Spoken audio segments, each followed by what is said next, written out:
Devine qui vient dîner ce soir. Devine qui vient dîner ce soir. C'est Loïc Ballet qui s'est rendu à Monaco où s'étaient donné rendez-vous d'ailleurs les chefs étoilés. C'est pour ça que je disais après les stars, les étoiles, etc.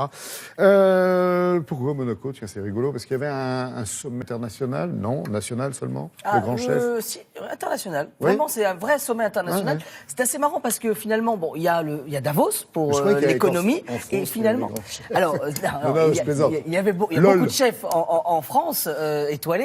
Mais ce qui est assez marrant, c'est que c'est la 2e édition et l'idée en fait de ce sommet, ça s'appelle le Chef World Summit, c'est de réunir les chefs étoilés ou non, professionnels, et de les projeter dans l'avenir, c'est-à-dire de réfléchir ensemble. Il n'y a pas d'idée mercantile dans ce salon, on ne vend pas forcément des produits. L'idée, c'est plutôt de réfléchir sur comment on va nourrir demain le monde, comment on va cuisiner, comment on va travailler en cuisine. Donc, parce que ce monde-là évolue aussi. Et c'est assez marrant, c'est pour ça que souvent on le compare au Davos finalement de la gastronomie, parce que vraiment on s'interroge. Et nous y sommes allés, juste quand même 150 chefs.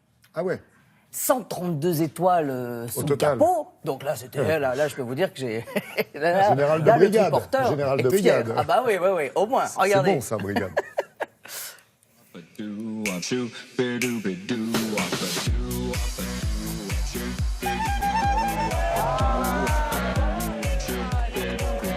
Est-ce que vous savez qu'il n'y a plus de chefs en France? Ils sont tous à Monaco, je me mets juste entre Jacques Maximin, regarde cette brioche. Bon, combien de chefs autour de nous, là? On est 150, là. 150? Ça c'est que ceux qui se sont déjà levés ce matin pour le congrès. Hein, mais d'accord. Il y en a d'autres qui vont arriver après.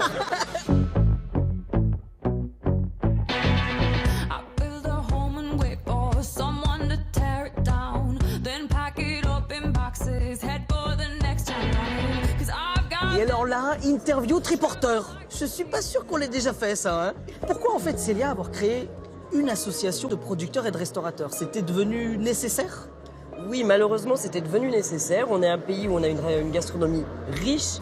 Malheureusement, en France, 80% des restaurants aujourd'hui font du tout industrialisé. Il y a des producteurs qui s'éteignent malheureusement chaque jour. On est là justement pour augmenter la diversité des produits et non pas rentrer dans une industrialisation et formatisation des produits. Par exemple, on va avoir la pomme de terre de la famille Bayard qui essaye de remettre à l'honneur de nouvelles variétés de pommes de terre. On peut goûter à un moment ici, là, ou pas? Ah, je pense que vous allez pouvoir goûter.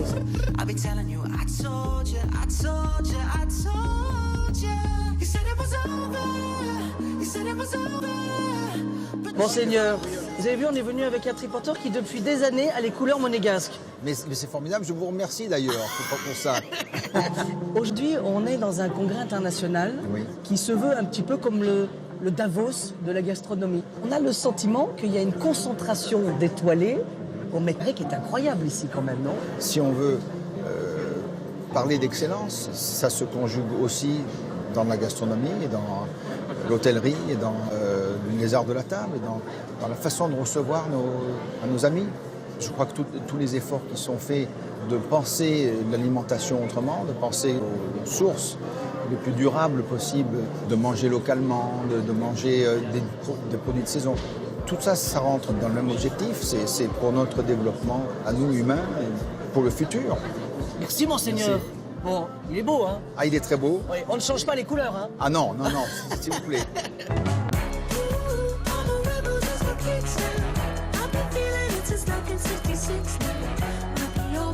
François, c'est quoi les tendances? Nous avons, avec le Chef World Summit et le chef, interrogé 200 chefs de la gastronomie.